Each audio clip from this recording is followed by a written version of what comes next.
What? How did that happen? I just want to get down! I'm the director. Norman Price! I wanted to be the star of the show, so I glued the door shut!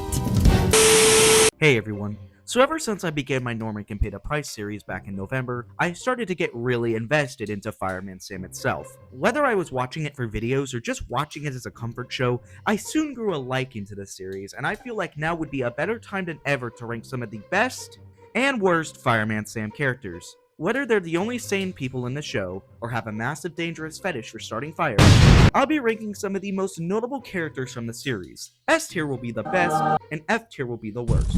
And before you ask, I'll only be including the CGI series. No original series or nothing. But maybe sometime down the line. What makes this video special is that I got a very special guest ranking Norman towards the end of this video. And who else fit to rank this demon pyromaniac than the legend himself, James A. Williams. I also got one of my subscribers, 9sevenpotatoes, to rank Elvis as well, so stay tuned to see that as well. Now before we tear into this ranking, make sure to hit that like and subscribe button so that we can get one step closer to reaching 10,000 subscribers.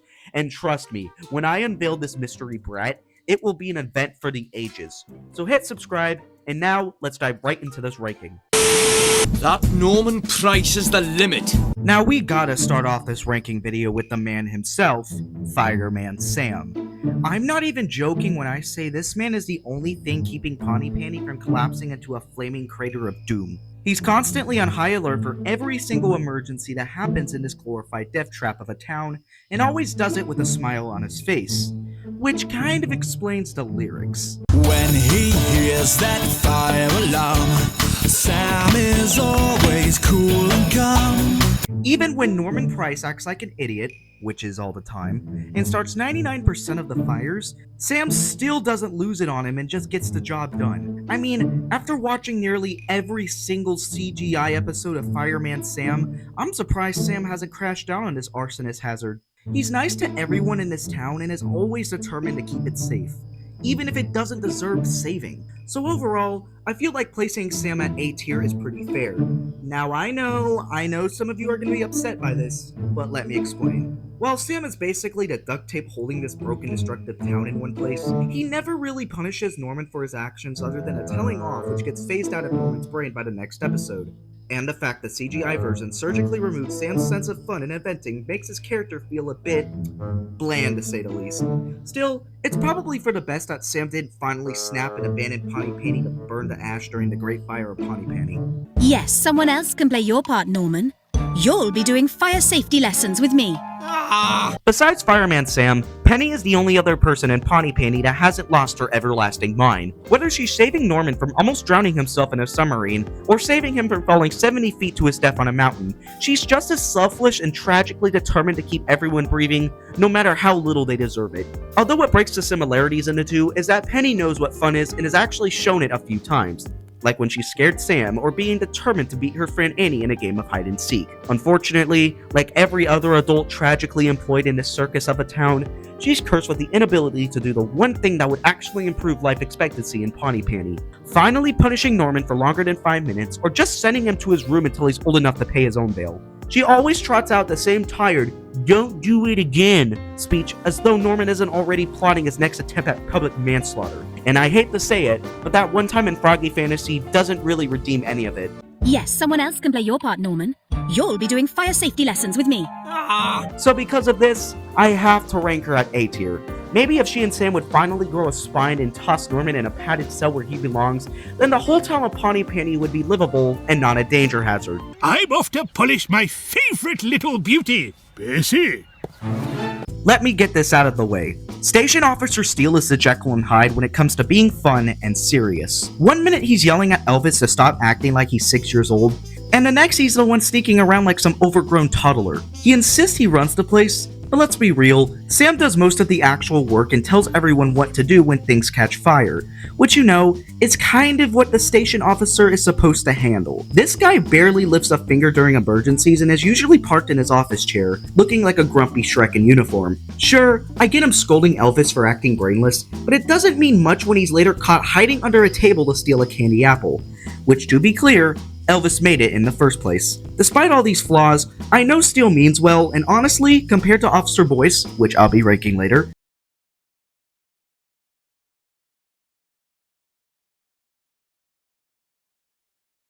return you now to your regularly scheduled program. He does a better job at being in charge, and unlike Sam, he at least actually has a personality and a pleasure for kite flying. So I think Steele fits perfectly as a B-tier character.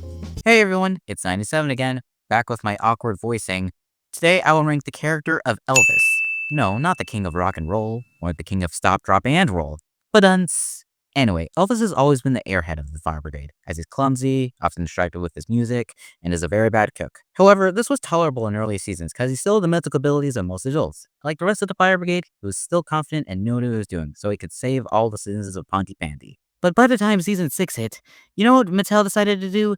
They decided to hit Elvis with the mental abilities of a premature fetus. One thing, his voice now sounds like this weird, obnoxious dialect, which I know is supposed to represent his idiocity, but it just hurts my ears. Kinda like that. I've already finished, Station Officer Steele. But they do, don't they, sir? Don't worry, Jupiter. I've got a plan to get you clean in record time. Dummy! Where are you? Then there's Elvis's behavior in general. Now it seems like he knows absolutely nothing about fire safety or being a fireman. In the first episode of the CGI series, Paper Plane Down, we see Norman being, well, Norman, and he throws paper airplanes all over the fire station. One of the paper planes ends up setting the stove on fire. Now, Elvis, being a fireman, probably should have reached for a fire extinguisher. But you know what he decided to do in his panic? He called the fire brigade. Yes, the fire brigade that he's in. How? Aside from that, he is just highly incompetent in general, and often fails his firefighting tests, such as in Magic Norman. He's even scared of being in a helicopter harness. He's a grown adult. I just want to get down! Then there was that time he nearly poisoned the fire dog by feeding it chocolate. Yes, this firefighter, he got a job. He's a grown man. He didn't know chocolate was poisonous to dogs. Unacceptable. And to top it all off, let's not forget his ironic attraction to Dolly, the fire brigade dummy. Yes, he's in love with a fire brigade dummy. What is this, a TLC show? Thankfully, even though Elvis has been reduced to a shell of his former self, there still have been plenty of moments where he shows actual confidence and intelligence in high-intense situations, such as saving Mandy and Magic Norman, and rescuing citizens during Heroes of the Storm. One of my favorite modern Elvis moments is in The Great Fire of Pontypandy. Earlier in the movie, there was a subplot about Elvis feeling inferior and wanting his own special badge, because he didn't feel like a hero. However, once the titular fire begins, Elvis helps redirect some people stuck in the forest, which on its own is very brave. But later on, he does one of the most heroic things we've seen in Fireman Sam history in general. He saves Sam from a burning branch falling on him. Are you okay, Sam? Well done, young Cridlington! I won't forget that! Thanks, Elvis. You saved my life! Highly courageous of him to do that. Keep in mind, earlier I said that he was scared to be in a helicopter harness, and I was just casually saving Sam from immediate death. He gets reward for this bravery at the end of the movie as well. I think I'm gonna rank Elvis Cridlington on C tier. I've already made it clear that he is very dumb, irresponsible, and just obnoxious to watch most of the time in the series.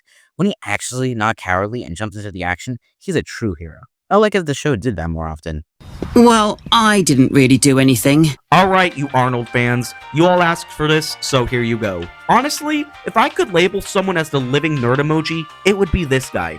You ask him about any vehicle, and he'll go on some massive rant like, well, actually, Jupiter's pump has this special piston thing that's 4 inches across, while everyone else is just sitting there pretending to listen. To be fair though, Arnold is probably the smartest person in Pontypandy when it comes to anything with wheels or an engine. He pretty much treats the fire station like his own science lab.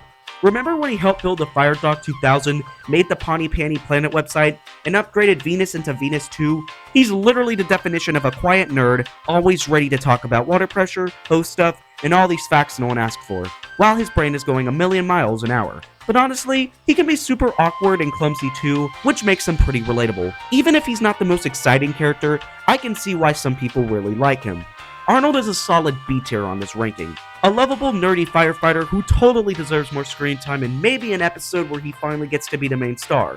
He's not really my favorite, but I get why people appreciate him. Norman Price! Now I know this woman wants to raise Norman into a decent human being, but based on current results, that project went off the rails ages ago. Her discipline on Norman is also very inconsistent at times.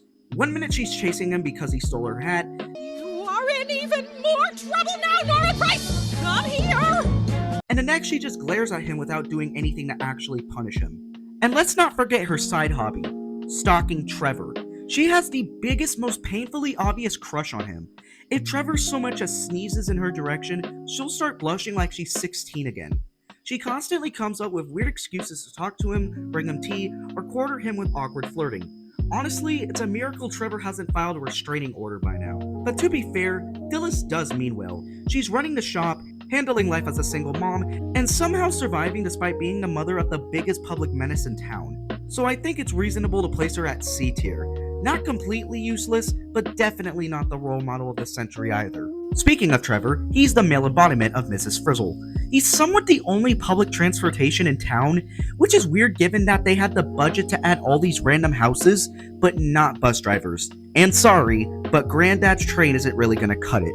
Now, while his role in the show is pretty decent, that doesn't count for much when you realize how much of a spineless doormat he is to Dilys' reckless stalking. Look, it's not his fault she's basically turned following him into an Olympic sport, but you think he could at least file a restraining order or, I don't know, move to another continent?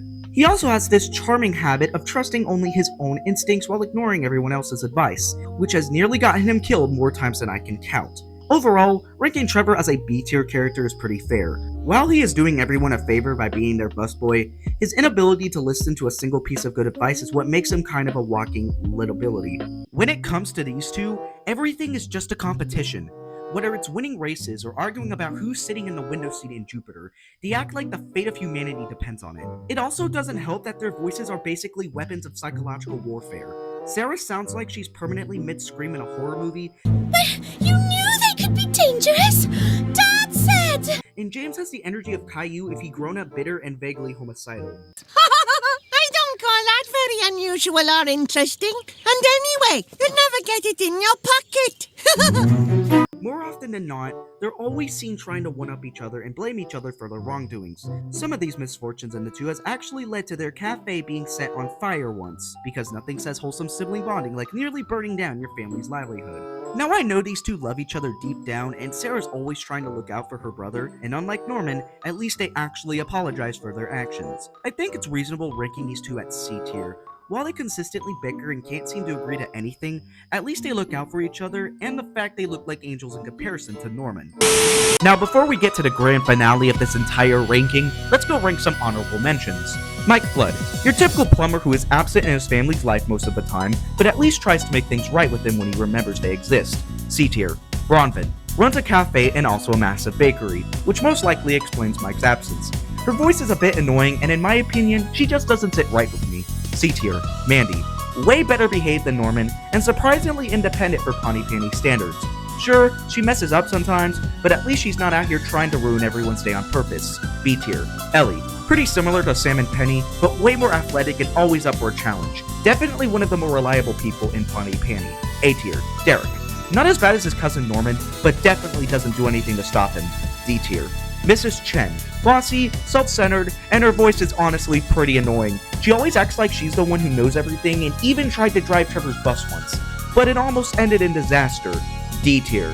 Now, it's time for the grand finale of this entire ranking video, and who better to close us off than the legend himself, James A. Williams. Famous for his epic Fireman Sam rant, he's basically the voice of every frustrated Pawnee Panty fan out there. I think it's only fair to let him explain exactly why Norman is the most despised and downright dangerous character in the whole show. Take it away, man. Norman Price. Where do I even begin with this monster? No, seriously, where? His crimes against Welsh humanity are so plentiful that it's hard to find a starting point. Since 2008, Norman has been exaggerated and flanderized compared to what he used to be. He wasn't exactly Mummy's little darling in the classic series either. He was cheeky, naughty, and he played loads of pranks, even at the fire station. But loads of kids were like that in the 80s and 90s. We saw PSAs at the end of kids programs for a reason, because most of us didn't want to be like those rebels. But since season 6, they made Norman into such a whiny, whingy, irredeemable jerk that he becomes unbearable to watch. And I'm not just talking about Steve Kyman's forced high-pitched voice for him either, but with him regularly ignoring clear instructions and rules just to get whatever reckless thing he wants. He would force his mom to hang a huge Santa decoration, steal wooden wheel blocks from Mike's van for his garbage go-kart, steal other people's coins from the wishing well just to buy himself a new skateboard, convincing Mandy to set off a rogue flare they found, wasting the fire brigade's time by setting off the fire alarm just so that he can get his compensated football back, setting the oven up too high and abandoning it to let it burn, locking James in the changing rooms to be the main star of some cringy frog dance, taking vital beaters and using them as boat oars, letting go of a sky lantern when the wind was blowing it towards the trees, trespassing inside Jupiter and letting her roll down the road, nearly setting the whole of Pontypandy on fire because he selfishly wanted some sausages, and I could literally just keep going all day. And this honestly wouldn't be so bad if Norman wasn't a child. Remember, this is a kid show for a really young kid audience. The show is still around to this day because the show is teaching kids the important life lessons of fire safety. Really crucial, vital stuff we all need to know at some point in our lives. If the show teaches you how, you could save someone's life. But then when you throw in Norman, who is roughly the same age as the toddlers watching, and when we constantly seeing him setting a bad example for them, it just leaves a bad taste in your mouth. I mean, yeah, the other kids in the show are goody-goody two-shoes vessels who can never do anything wrong, though that's never consistent, and Norman will always be the bad boy, the reckless troublemaker, so they're trying to make it obvious for the toddler audience who to follow and who not to. But again, he is almost the same age as the audience. Like Norman, most of them wouldn't know anything about hazards or how accidents can happen, so watching someone at their level causing these emergencies and putting multiple lives in danger, intentionally or not, wouldn't it make at least one of them feel uneasy? And the worst punishments that Norman usually gets, if you can even call them punishments, is a stern telling off from the fireman and the occasional chore. That's it. No constant severe supervision, no curfews, no banning him from certain areas, just telling him, don't do it again. And then he does it again a week later. I don't want anyone's kids to be following this piece of work. If Norman hardly gets harshly punished for the crimes he commits on a regular basis, I can't begin to imagine what the toddler audience would do. I've heard Norman and his behavior gets a lot more toned down in the more recent seasons of the show. Like, he causes less emergencies and is used more as a comic relief. But seasons 6 to 11 had made him out into such an unbearable, destructive, irresponsible, untrustworthy, whining, annoying demon that it's impossible for me to take their word for it. I mean, who's to say that he won't start kicking one of the dogs off a cliff, or setting fire to the whole fire station, or throwing grenades at the school and getting away with all of it scot-free? Norman has caused so much damage to Pontypandy and my respect for him that I have no choice but to place him at the rock bottom tier. Great fires of London. And that does it for this video. I want to thank 9sevenpotatoes and James A. Williams for contributing to this project. Make sure to subscribe to their channels and let me know what other characters I should write next. Also, thanks again for the recent support on this channel. It definitely seems like we're gonna hit the big 10K way sooner than I thought. And when I do, I'll finally unveil the mystery brat I've been promoting since the beginning of March. Anyway, thank you all for watching, and I'll see y'all later.